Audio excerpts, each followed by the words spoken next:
So the first few slides, I'm just going to talk a little bit about Founders Factory Africa.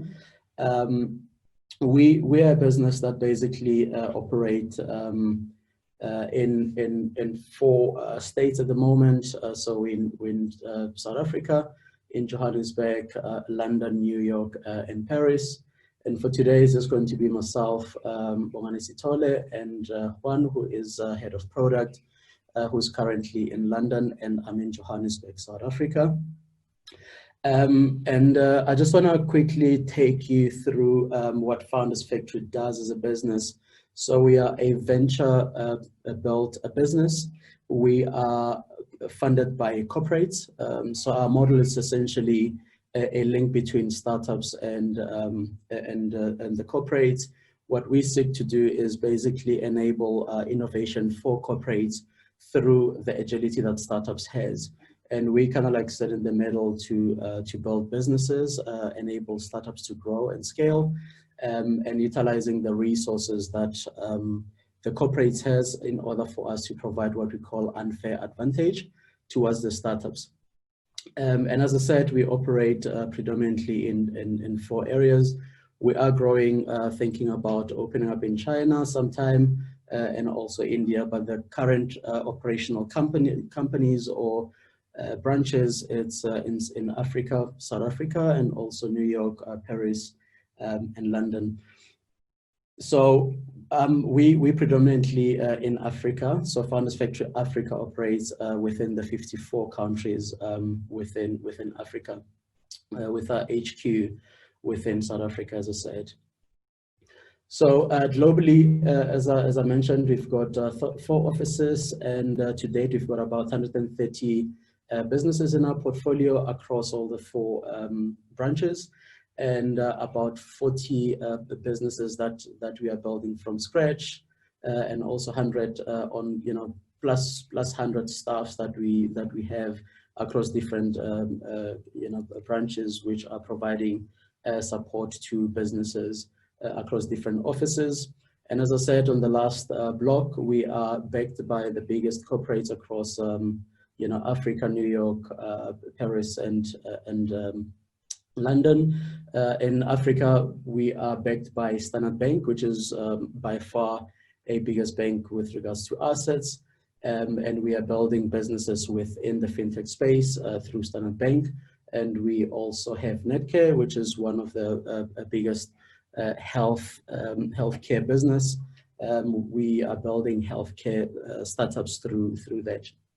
And across other markets, we've got L'Oreal, Johnson, The Guardian, and EasyJet, Aviva, that are providing us, with leverage towards enabling scale for businesses or startups across the ecosystem. We predominantly do 2 things. One is we built businesses from scratch. So essentially we do a lot of market research for us to be able to see what opportunities are there. According to the vertical of our corporates, we then build businesses from scratch with our technical team, and we obviously find the team that can help us to build with, and we spin those businesses out after 6 months. The second part of the business is which is where we look for existing businesses that can come into our program for 6 months. We then work with them and we help them with a scale. Part of that process of enabling scale is what we're going to be doing today, where we help businesses to get to a product market fit. And across all the regions that we operate, we've got a wide network of technical skill sets, helping businesses with investments, with growth, and so on and so forth, to enable a global skill set to help startups to grow regardless of where they are. They can tap into a global market through Founders Factory Global.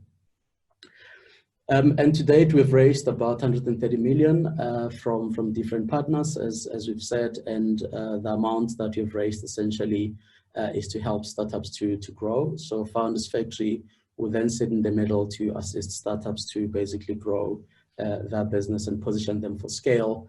And at the end of the 6 months, we then position them into a global investor committee so that they could be able to, raise capital depending on what their needs are.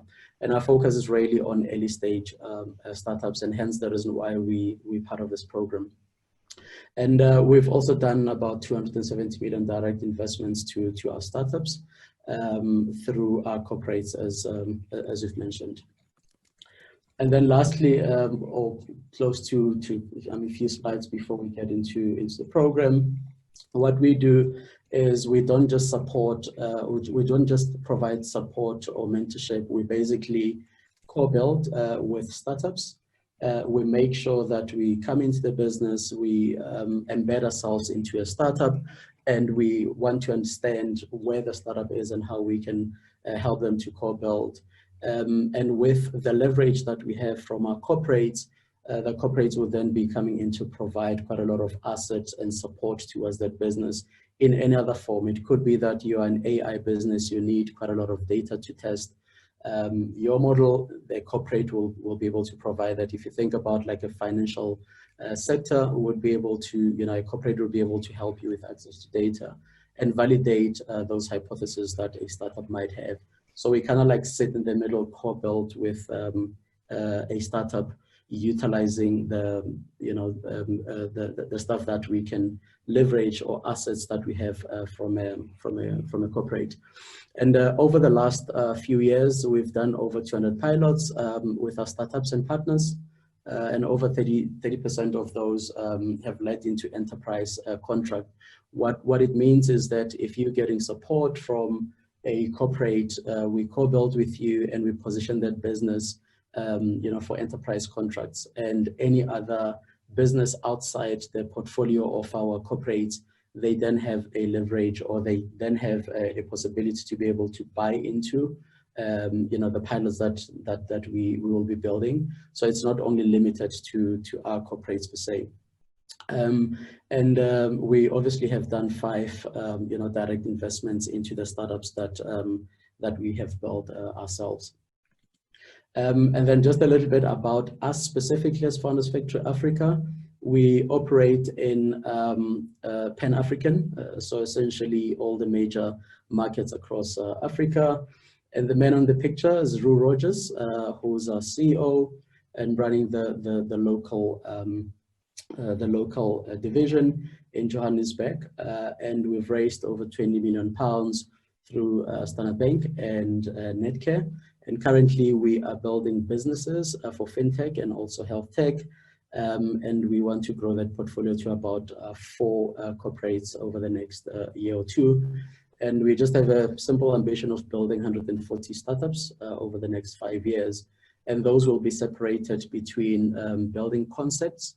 And the concepts will be about 40 businesses from scratch. And the other 100 will be startups that we find on the market across Africa, which will then be providing support towards. Rue, as an entrepreneur, operated across markets in Africa, and also in US and Europe. And he's built 3 businesses before, which he basically sold successfully. And again, just some narrative of a few things that we've done locally in the African region, with Netcare CEO and Standard Bank as well. And then we, as I said, we have 3 areas. So we have an operational team within Founders Factory, which co-built with startups. We embed ourselves. We've got data science, designers, growth team, resources, which are then embedded into startups to basically co-build for a period of 6 months. And then we then leverage assets from our corporate during that 6 months period to enable growth for startups. And we're not only just doing that through our local team in Africa, we access the global market or global resources from London, Paris, New York, and Africa as well. Collectively, we then provide support towards startups to enable them to grow. So the difference is not just providing support and money, but we basically just make sure that we embed ourselves in co-build. And this is some of the portfolio that we currently have in Africa specifically. And the number is growing. As we said, in the next 5 years, we want to build about 140 businesses. And we started about a year plus ago. And the combination of these is businesses that we have found on the market and also concepts that we have built from scratch. And as we said, we're going to build 140 businesses, and currently we've got 12 plus and expanding, and we're operating in the 53, 54 states in Africa. And as we said, like we've got about 30 plus deep tech design expertise in Africa. Those are between South Africa and Nigeria specifically. And to date, we have put in about 25 million towards the seed stage ecosystem that we're looking to build across Africa. And these are some of our team members in South Africa. This is just the local team, and globally we've got plus 120 people who are supporting startups across different regions of Founders Factory Global. With that in mind, our core aim is to essentially just look at scale for startups. As Founders Factory Africa, only focusing on Africa, leveraging global skill sets and global corporates. So we then utilize a lot of these skill sets to then position businesses for scale. I mean, we've got great stories with some of the startups that we've already built in the last 12 months, where we started with those businesses from scratch. We helped them with build credit scoring. We've built AI models, through our team, helping the startups to position themselves. I mean, some of these businesses that are raising seed capital at the moment, and some of them that are already on a Series A rounds, and helping them to essentially raise capital. I think the greatest exciting part for startups is being able to leverage some of our skill sets and being able to co-build with them. That is the biggest thing that startups come to Founders Factory for, and that is our position in the market to essentially co-build and work with them. So for today's session, when it comes to scale, we want to talk to businesses about the product market fit and how we drive that from Founders Factory position. And we would love to, the outcome of this session, we're hoping that startups can really locate themselves in the journey of product market fit and understand where they are, and potentially, where the gaps are and what they need to look out for in the next couple of months for them to get to the journey of product market fit. We think of it as not a destination, but a journey.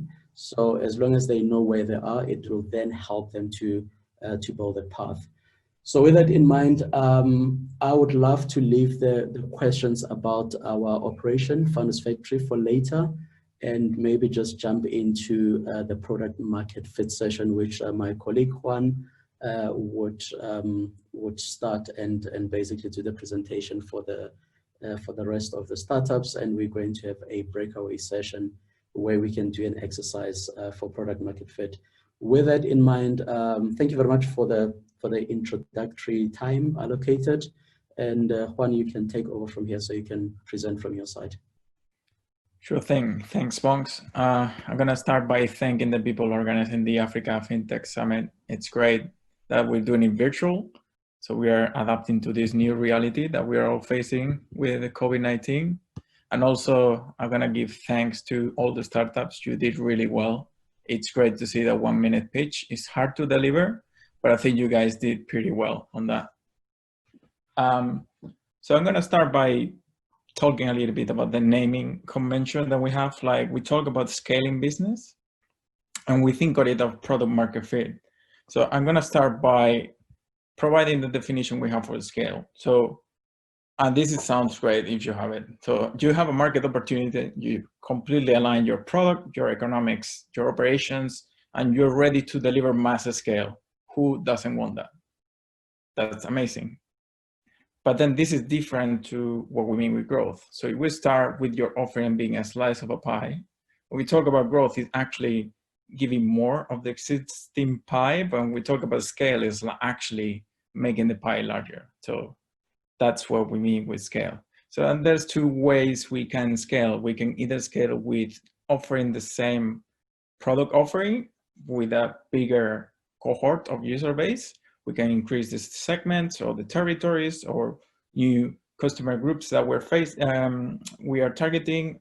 But on the other hand, we can also increase the offering to the same user base, which means like new product lines, new business models that we want to envision, new products or new features we want to deliver to the same customer cohort.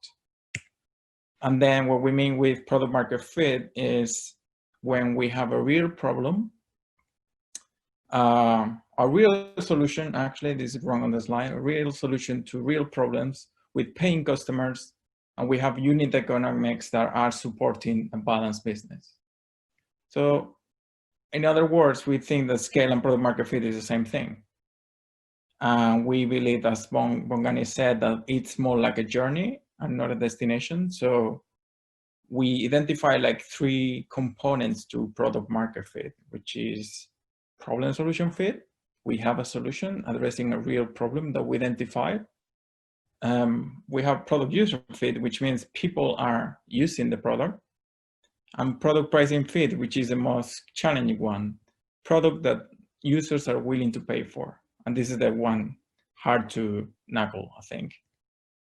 When we talk about problem solution fit, if you think about this, there's some evidence about the market demand for your solution. This is based by observing customers, seeing the problems they have, seeing there's something that they're not able to perform. So then you can come up with a solution that is addressing and trying to solve this problem. It could be like a problems that many people are facing, or problems that are petty enough, like we've seen with the pitches of having the credit risk being a common problem in the African context, or problems that we think people are willing to pay for. So all of these contributes to what we think is problem solution fit. And to actually find it, in FFA, what we use is basically design thinking and human-centered design process. So you know that you're building from the ground up a product that is looking at the customers. It's looking to have a usable end product, and at the end, it's likely the customer are gonna be willing to pay for. So it will ease the product user fit and the product pricing fit part of the story. We know this is an iterative process, and there will be a lot of failure, a lot of learning, and it's good to embrace it. And the more feedback loops that you have, the closer you're gonna get to scale. So there's different stages when you are in product solution fit, and there's many different ways that you can actually capture each of the phases. But we see it as a circular journey from discovery to build. But before that, you need to ideate, you need to define what's the solution, what's the problem that you're actually solving, and you need to understand the needs and what are the customers that you're actually targeting. And then you will do a lot of testing, prototyping, and breaking things, learning and improving. It's all about the experience on the journey, and all will be good learnings. Hey, Juan, I'm sorry to interrupt real quick. I think we're having an issue with the breakout rooms. I wanted to be clear. You don't want people to be in breakout rooms at this point. Is that correct? No. Okay, I think we were trying to set that up preemptively. We might have asked them to come a little bit early. I'll kick them out and make them come back here. Sorry for interrupting. Give me 1 second.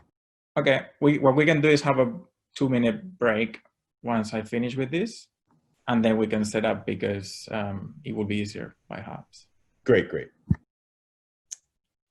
Okay, so we talk a little bit about problem solution fit, and with product user fit, what we mean is like there's actually users using the product that you already built. You identify the solution to the problem, and there's a potential risk that if you race too fast to get market adoption and the product is not rightly built, this could undermine the end result.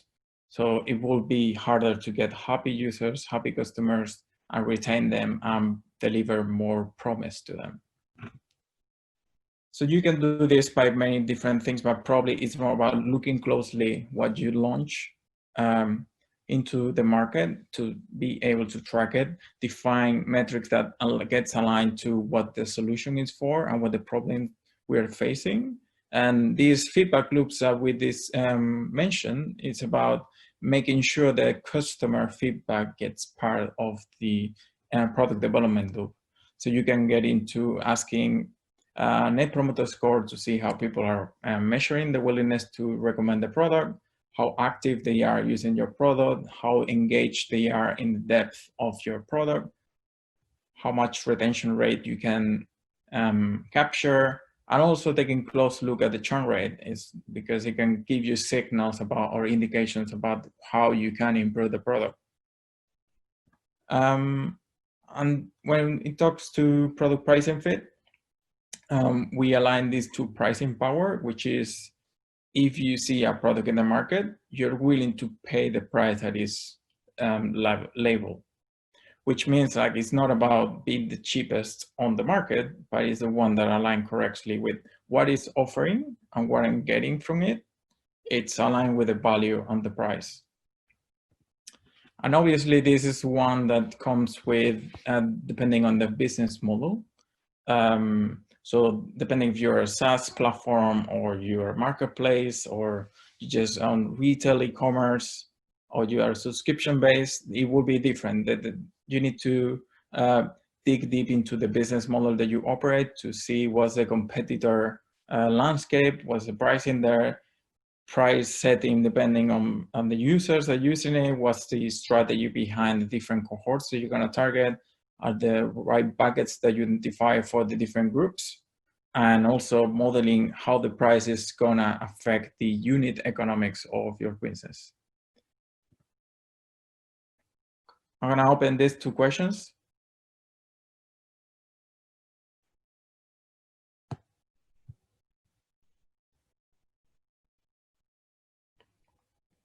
Okay.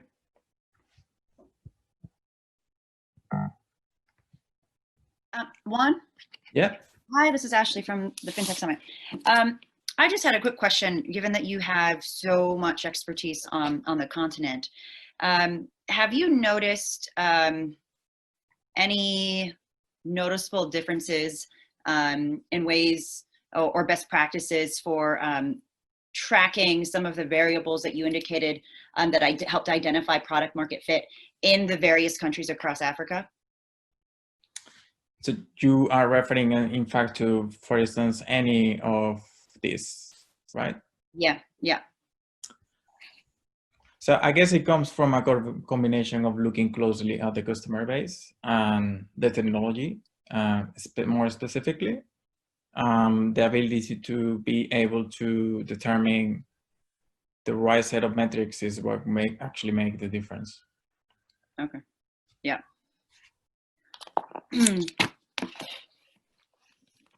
That makes sense. Yeah. Thank you. No worries. Thanks.